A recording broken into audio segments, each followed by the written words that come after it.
क्या हुआ जब अपने भक्त की गवाही देने के लिए अदालत पहुंचे खुद महादेव।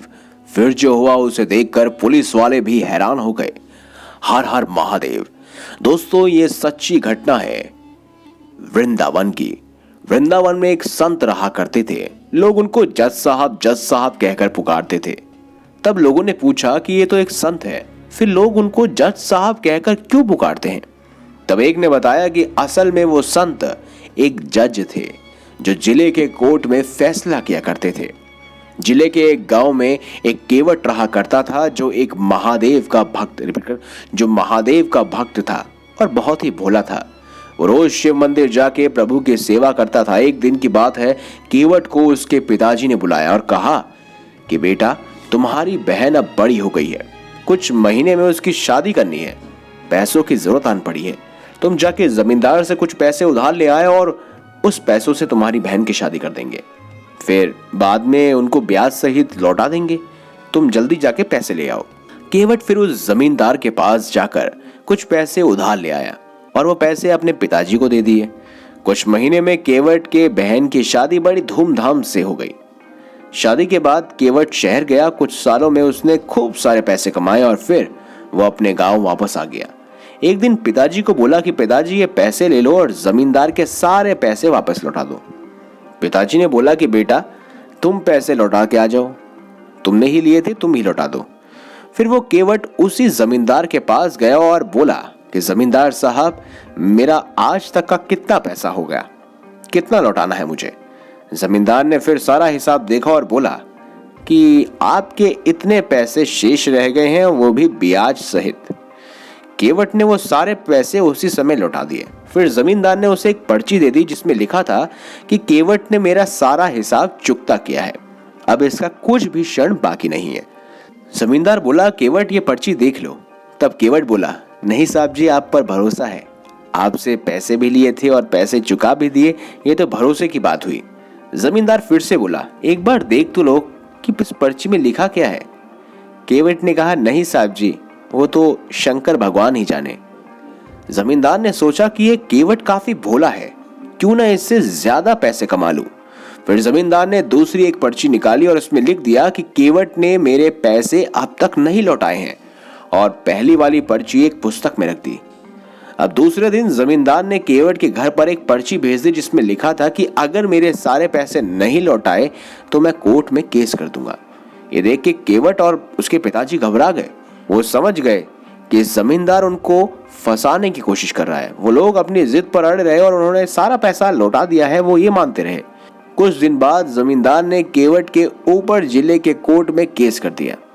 कुछ दिन बाद केवट को कोर्ट से समन्स आ गया। अब तो केवट को कोर्ट में हाजिर होना ही था।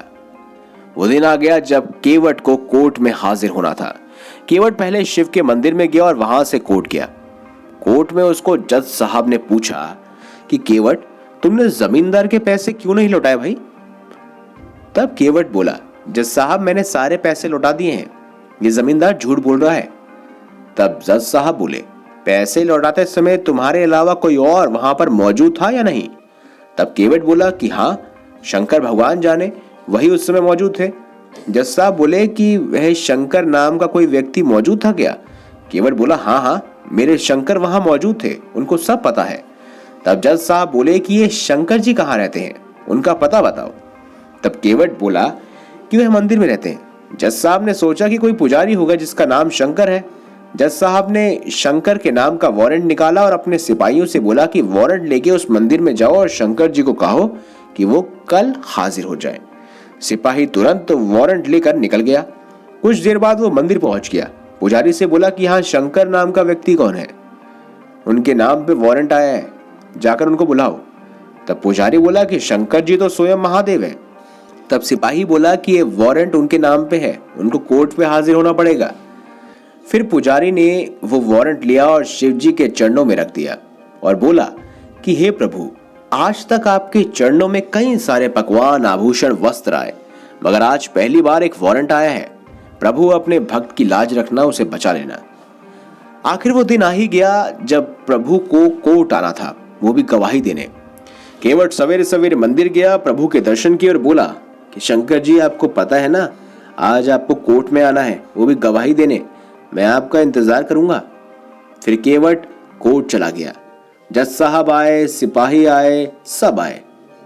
फिर सिपाही से जज साहब ने कहा कि बोलो कि शंकर जी कहाँ हैं। तब सिपाही बोला, शंकर जी हाजिर हो। तब सिपाही के पुकारने पर शंकर हाजिर हो गए। उन्होंने पहले 3 बार कहा, शंकर जी नहीं आए, लेकिन चौथी बार शंकर जी हाजिर हो गए। तब एक बुजुर्ग व्यक्ति कोर्ट में आया। वो बुजुर्ग धीरे धीरे चल के आ रहा था। कपड़े फटे थे, सिर बंधा हुआ था, गले में रुद्राक्ष की माला थी और चेहरे पर विचलन तेज था। जज साहब ने उनकी तरफ देखा और उनको देखते ही रह गए। जज साहब ने पूछा, आपका नाम? तो वह व्यक्ति बोला, मैं शंकर हूं। जज साहब बोले कि क्या उस दिन आप वहां मौजूद थे जिस दिन केवट ने जमींदार के सारे पैसे लौटाए थे? तब शंकर जी बोले, हाँ, मैं वहां मौजूद था और केवट ने सारे पैसे मेरे सामने ही जमींदार को लौटा दिए। जज साहब बोले कि इसका क्या सबूत है तुम्हारे पास? तब शंकर जी बोले कि जमींदार जहां पर बैठता है वहां दाई तरफ की अलमारी में एक लाल रंग के पुस्तक में वो असली वाली पर्ची रखी हुई है। जज साहब ने तुरंत ही सिपाही को जमींदार के घर भेजा और वो पर्ची ढूंढने के लिए कहा। उसके बाद वो पर्ची जब लेकर आया तो उन्होंने पर्ची जज साहब को दे दी। जज साहब को सारा किस्सा समझ आ गया और फिर वो केवट की तरफ से मुड़े और बोले, केवट, तुमने जमींदार के सारे पैसे लौटा दिए हैं, अब तुम घर जा सकते हो। फिर जज साहब शंकर जी की ओर मुड़ के देखा तो शंकर जी वहां थे ही नहीं। उन्होंने केवट से पूछा, अरे ये शंकर जी कहाँ चले गए?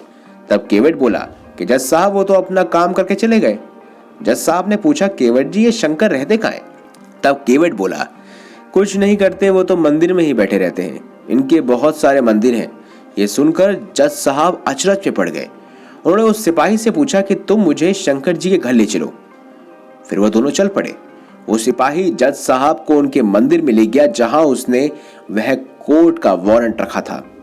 जज साहब ने देखा कि एक पुजारी उस मंदिर में मौजूद है। उन्होंने उससे पूछा कि यहाँ शंकर जी कहाँ हैं?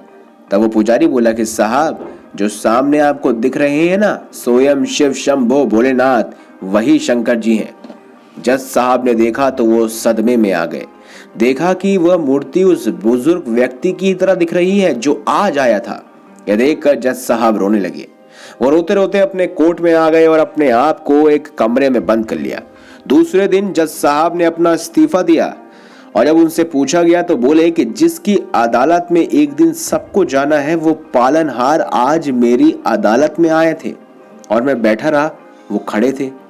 मैंने बहुत बड़ी भूल कर दी, उनको पहचान तक नहीं पाया। लोगों के जीवन का फैसला करने वाले को ही आज मैं फैसला सुना रहा था। दोस्तों, जानते हो, आज भी वो जज साहब वृंदावन की गलियों में घूमते नजर आते हैं। हर रोज वो प्रभु के दर्शन मंदिर के बाहर ही करते हैं और वहीं खड़े रहते हैं। दोस्तों, अगर आपको हमारी ये खास जानकारी, ये वीडियो अच्छी लगी हो तो इस वीडियो को लाइक करें, हमारे चैनल को सब्सक्राइब करें और ज्यादा से ज्यादा शेयर अवश्य करें।